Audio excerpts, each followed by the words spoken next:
ભારતનું પ્રાચીન સ્થાપત્ય માત્ર ઈંટ અને પથ્થરનું મિશ્રણ નથી, પરંતુ વિજ્ઞાન, કલા અને આધ્યાત્મિકતાનું એક અનોખું મિશ્રણ છે.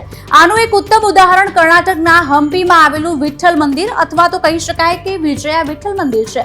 તુંગભદ્રા નદીના કિનારે આવેલું આ મંદિર યુનેસ્કો વર્લ્ડ હેરિટેજ સાઇટ તરીકે સૂચિબદ્ધ છે અને તેની નોંધપાત્ર કારીગરી માટે વિશ્વભરમાં પ્રખ્યાત છે.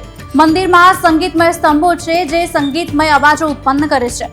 આજે આ જ વિષય પર વધુ જાણીશું કે આ મંદિર કયા શાસનકાળ દરમિયાન બન્યું હતું. જાણીશું આ સ્તંભના રહસ્યો વિશે.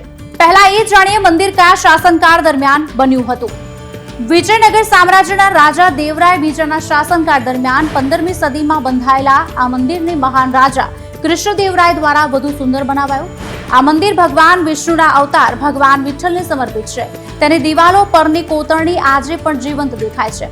મંદિર સંકુલમાં પ્રવેશતા જ તમારી નજર સૌથી પહેલી અહીં આવે છે તે વિશાળ પથ્થરનો રથ છે. તે ભારતના 3 સૌથી પ્રખ્યાત પથ્થરના રથમાંનો એક છે. તેની ડિઝાઇન એટલી સચોટ છે કે પહેલી નજરે તે એક જ પથ્થરમાંથી બનેલો હોય તેવું લાગે છે, પરંતુ વાસ્તવમાં તે વિશાળ ગ્રેનાઇટ બ્લોક્સના મિશ્રણમાંથી બનેલો છે. હવે જાણીશું સ્તંભોનું રહસ્ય. વિઠ્ઠલ મંદિરની સૌથી નોંધપાત્ર વિશેષતા તેના 56 સંગીતમય સ્તંભ છે, જેને સારેગામા સ્તંભ તરીકે ઓળખવામાં આવે છે. આ સ્તંભો મંદિરના મહામંડપમમાં સ્થિત છે. તેમની અનોખી વિશેષતા એ છે કે જ્યારે તેમને હળવેથી ટેપ કરવામાં આવે ત્યારે તેઓ 7 સંગીતમય સૂરોની યાદ અપાવે તેવા અવાજો ઉત્પન્ન કરે છે. આ સ્તંભો એક જ ગ્રેનાઇટના ટુકડામાંથી કોતરેલા છે. મુખ્ય સ્તંભની આસપાસ 7 નાના સ્તંભો છે, જેમાંથી દરેક વિવિધ સંગીતના સાધનોનો અવાજ ઉત્પન્ન કરે છે. આજે પણ વૈજ્ઞાનિકો માટે સંશોધનનો વિષય છે કે નક્કર પથ્થરમાંથી કોઈ પણ ખાલીપણું વગર સંગીતમય અવાજ કેવી રીતે નીકળે છે. એવું કહેવાય છે કે બ્રિટિશ શાસન દરમિયાન બ્રિટિશ લોકો પણ આ રહસ્ય ઉકેલવા માટે ઉત્સુક હતા.